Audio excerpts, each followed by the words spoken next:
하나, 둘, 셋. 아유, 반갑습니다. 네, 반갑습니다. 강경만입니다. 네. 오늘도 바쁘셨죠? 아, 많이 바쁘죠? 네. 오늘 행보는 어떠셨어요? 오늘 아침 일찍 버스로 여행 가는 우리 국민들이 있더라고요. 그래서 버스 여행 가는 사람들 인사드리고 네. 또 지지 부탁하고 일상적인 생활이 됐습니다. 우리 후보님도 오늘은 같이 여행 떠나고 싶으셨을 거예요. 아, 당연하죠. 오늘 보니까 얼굴이 좀 많이 지쳐 보이시기도 해요. 지금 시간이 어떻게 보면 장기 레이스에 돌입했죠. 이제 선거라는 거가 지금 코로나 시대이니까 접촉할 상황이 그렇게 쉽지 않잖아요. 그러니까 계속해서 많이 뛰고 다니면서 대민 접촉을 하려고 노력하죠. 많은 사람들하고 대화를 하고 싶고 또 스킨십을 하고 싶은 그런 심정이기 때문에 모르겠어요. 욕심이 많아서 그런가.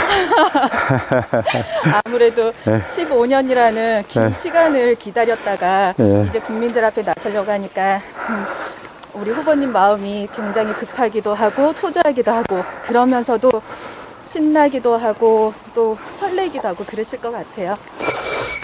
아마 제가 공백기가 사실은 15년이란 공백기가 일반인들이 생각할 때는 어떻게 생각을 몰라. 다 남의 일이라 너무 시간이 빨리 가는구나 그렇게 생각했을랑가도 몰라요. 근데 저 경우는 15년이면 벌써 강산이 한 번 바뀌고 또 변하는 이미 2분의 1이 지나가는 그런 과정이기 때문에 어떻게 보면 그 시간은 나에게는 인고의 시간도 되지만은 또 나를 성찰하고 또 지난 날을 생각해보는 또 미래의 영광에 대해서 한번 조금은 더 깊이 고민하고 또 마음속으로 다짐하는 그런 기간도 됐다고 생각합니다. 그러니까 결과적으로 이런 것이 있으면 얻는 것도 있더라. 그런 교훈을 얻었습니다. 그 얘기는 지금 후보님 그 책에 보니까 늦은 공부에 박사학위나 이런 거 석사학위 뭐 이렇게 땄는데 시력을 잃었다는 내용이 있더라고요. 네네. 거기에도 아마 들어가는 내용인 것 같은데, 근데 시력이 지금 얼마나 안 좋아지셨어요? 지금 상당히 한 15m, 20m 이상 있으면 누군지는 잘 분간하기 어려울 정도 됐습니다. 그런데 그거가 왜 그럴까 그랬더니 이제 늦은 나이에 박사학위 과정을 가려고 할 때 주위에서 그러더라고요. 어려운 데에 가려고 하냐. 정말 어렵다. 분명히 어려움에 난 봉착되고 좌절할 수 있다고 이야기 하더라고요. 그래서 그래. 그러면 제가 좀 도전 정신이 좀 강해요. 그래서 그래. 그러면 한번 내가 못했던 거 지난날에 내 자녀들이 서울에서 사립대학을 둘이 다녔어요.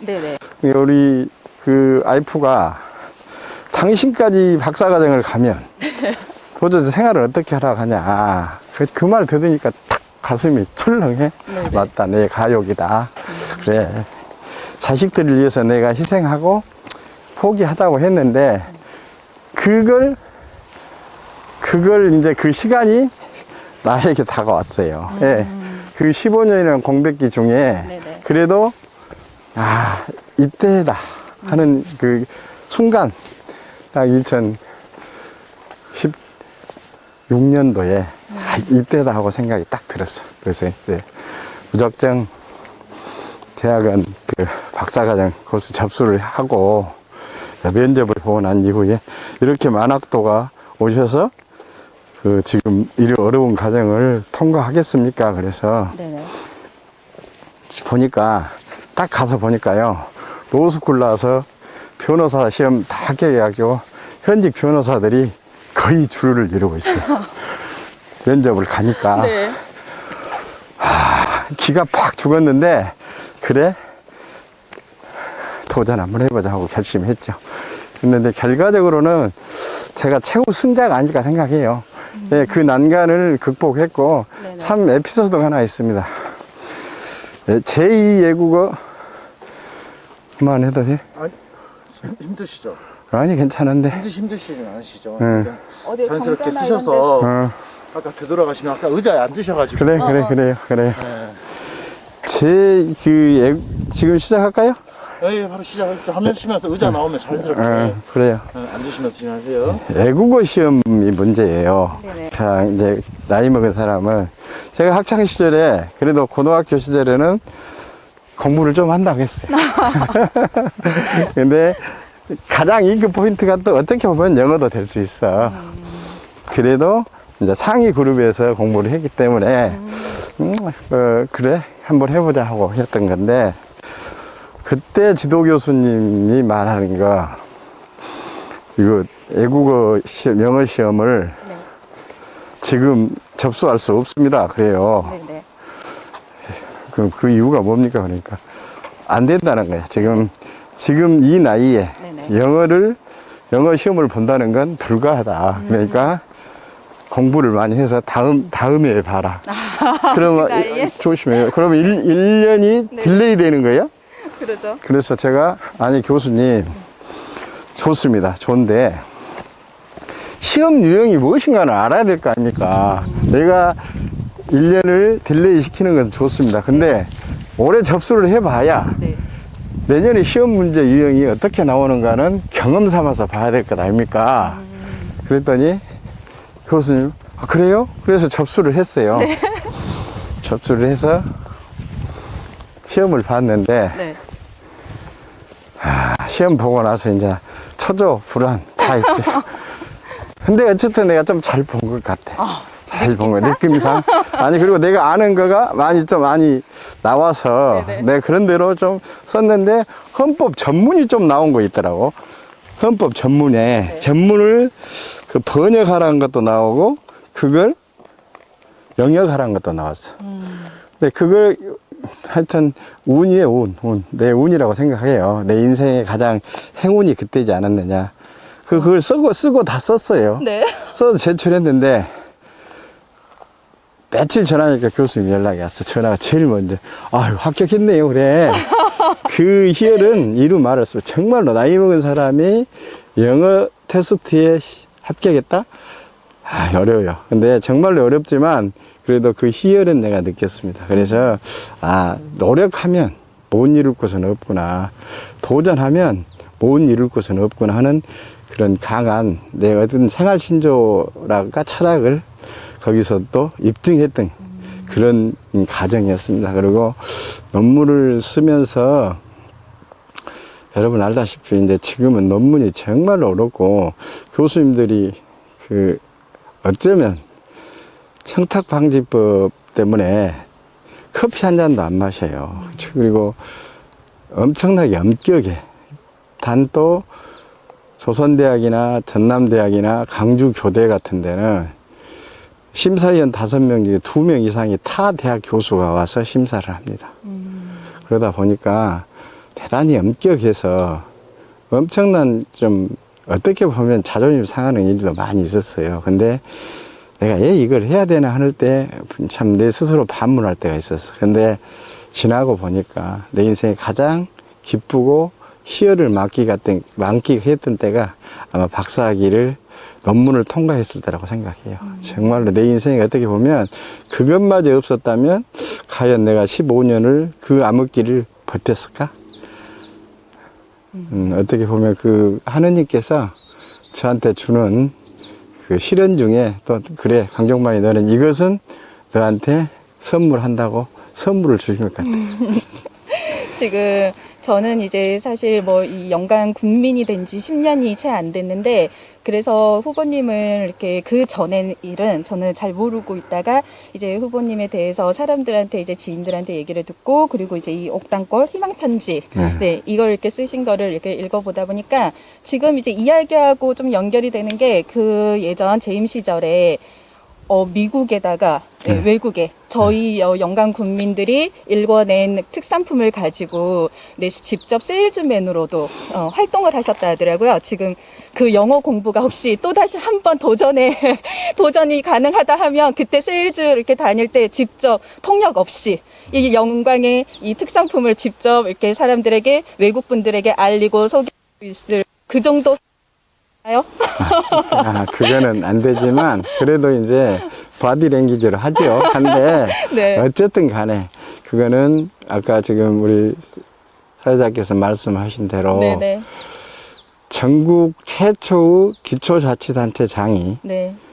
그 지역의 특산물을 갖고 미국, 뉴욕, 워싱턴, LA에 가서 네. 판촉 행사를 한다는 것은 그 당시에는 상상도 못 합니다. 근데 제가 도정정신이 좀 강하기 때문에 그런 부분을 가감시 시도를 했고, 아마 지금도 어렵습니다. 그건 왜냐하면 상당한 어떻게 보면 리스크를 안고 가야 돼요. 위험성이 엄청나게 내포된 건데, 그래도 그때 제가 가감히 그걸 시행했던 거가 아마 지금의 우리 굴비 산업이라든가 네. 모신유지 송편 산업이 활성화되고 또 어떻게 보면 부흥기를 맞고 있는 모티브를 제공했다고 봅니다. 그때 제가 가서 상표 등록을 미국, 일본, 멕시코, 중국, 캐나다를 했어요. 그래서 그렇게 상표 등록을 했을 때 미국에 가서 보니까 영광굴비가 중국산인데 조잡하게 만들어진 중국산을 가지고 영광굴비라고 판매하고 있는 거예요. 마켓에 가면. 네. 근데 그 정도로 이제 조잡했던 거가 제 사진을 붙여서 표시하고 인증을 받게끔 했던 그 시절이 있어서, 그러고 나서는 그 이후에는 지금 지속적으로 직접적인 수출을 못하고 간접적으로 수출을 하고 있어요. 근데 그것이 제가 지금도 아쉬운 거가, 제가 만약에 재임을 정상적으로 했다면 네. 직접 다이렉트로 수출해서 훨씬 우리 생산자들이, 특히 굴비업자들이 더 많은 수익을 올리면서 안전한 어떻게 보면 수출할 수 있는 그런 여건이 조성되었을 건데, 지금 그런 거가 좀 부족하고 간접적으로 뭐 전남무역공사라든가 그런 데를 통해서 수출하고 있는 것을 보면서 참 아쉽다는 생각을 합니다. 그래서 만약에 제가 이번 기회에 네네. 다시 군정에 수행할 수 있는 자리에 간다면 다시 한번 시도해보고 싶은 심정은 변함이 없습니다. 그럼 만약 이번에 이렇게 후보님이 당선이 되신다면 그때 못 이뤘던, 그때 계획했고 국민들한테 드리고 싶었던 혜택이나, 그때 이렇게 이 책에서 보니까 군수는 그 국민을 부양해야 할 책임과 의무가 있다라고 당연하죠. 이렇게 말씀을 하셨어요. 당연하죠. 네. 당연합니다. 그러면 이제 그때 못 이룬 거를 이번에는 다 이루실 계획인가요? 어떤 최선을 다해서 네네. 그 부분에 대한 목표점을 국민들이 원하는 바를 충족시키는 것이 기본 욕심이죠. 욕심. 기본적인 욕심인데, 그 욕심이 현실로 일궈내기를 기대해 봅니다. 사실은 미래를 준비하고 대비할 때 역사는 찬란하게 번영했습니다. 그러나 현실에 안주하거나 과거에 매달 때는 좌절과 굴절의 역사를 남겼다는 그 선인들의 말씀이 있기에, 저는 만약에 제가 군수에 당선돼서 다시 군정을 본다면 미래 100년을 준비하고 대비해서 약속된 100년을 우리 후대들에게 물려주고 싶습니다. 그래서 영광이 타 자치단체보다는 훨씬 비교 우위에 있는 그런 군정을 펼쳐서 모든 국민들이 정말로 행복을 누리고 풍요롭게 잘 사는 고장으로 변모될 수 있게 하는 것이 군수가 해야 할 책무라고 생각합니다. 그래서 화합하고 단결하는 군정, 영광 국민 모두가 함께 손잡고 너 내가 아닌 우리라는 공동체 의식의 함양 속에서 영광이 지속 가능한 발전이 이뤄야 된다 하는 그런 신념으로 열심히 국민 화합과 또 미래의 영광의 먹거리를 또 충족하게 하기 위해서 국민들과 함께 머리 맞대고 수기하려고 노력하고 있습니다. 그럼 지금 이거는 좀 어려운 질문일 수도 있을 것 같은데, 개인적으로요. 지금 후보님께서 말씀하신 영광 국민 모두의 화합과 행복, 거기에 혹시 이제 저희 후보님이 그러면은 함정교사라는 이야기는 빼놓을 수가 없는 사실이에요. 그러다 보니까 거기에 관련된 세력들도 지금 이제 후보님이 당선이 되시면 후보님이 감싸 안고 책임을 져야 할 국민들이잖아요. 네. 네, 그 국민들, 그분들도 국민으로서, 내 국민으로서 안고 보호해주며 부양을 해주며 그분들의 행복과 안위를 위해서 하실 수 있을까요?